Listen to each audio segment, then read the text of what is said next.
Obyektimizda qilingan razvodka ishlari stiralkaga kanalizatsiya 50, sovuq suv chiqarganmiz, issiq suv, sovuq suv, kanalizatsiya, ventilyatsiya devorga yaqinida betonni o'yib, polni mana shunaqa yechimini qilib 75 dan 50 qilganmiz. Ertaga kuxnyada yog' bo'ladi, shuni tiqilmasligi uchun reviziyadan tashlab ketganmiz, tozalab turish uchun.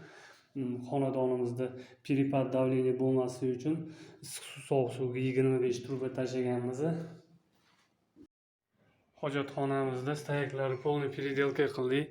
Kran filtrlar qo'yib, sho'tchiklarini qo'yib, ulab yuborganmiz. Gigiyenический dushga va issiq suv, sovuq suv unitazga, kanalizatsiyamizni polniy stoyak переделка qilib, kristalini baland turuvdi, uni pastga tushirib, 0 dan 1 santimetr ko'tarib, unitaz выходini pastdan косой тройникlar qo'yib, kuxnyaga 75 chiqarib, отдельный cho'tka qilib mana shunaqa yechimni chiqarganmiz.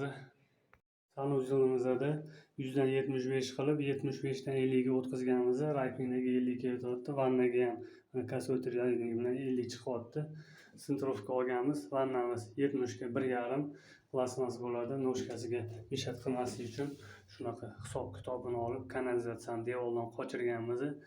Vannani tagida noshkasi bo'ladi, bilsanglar. Bu tomonda ham mana shunaqa apshifkalarga mishat qilmaslik uchun cho'tka hisob-kitobini olib chiqarib qo'yganmiz.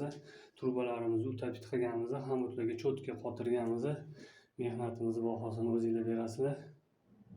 Foydali maslahatlarni tanish-bilishlarimizga yuboramiz. Butun umr yashab, butun umr o'rganamiz. Bir kichkinani, bir kattani gapiga quloq solamiz. Joninglar sog' bo'lsin.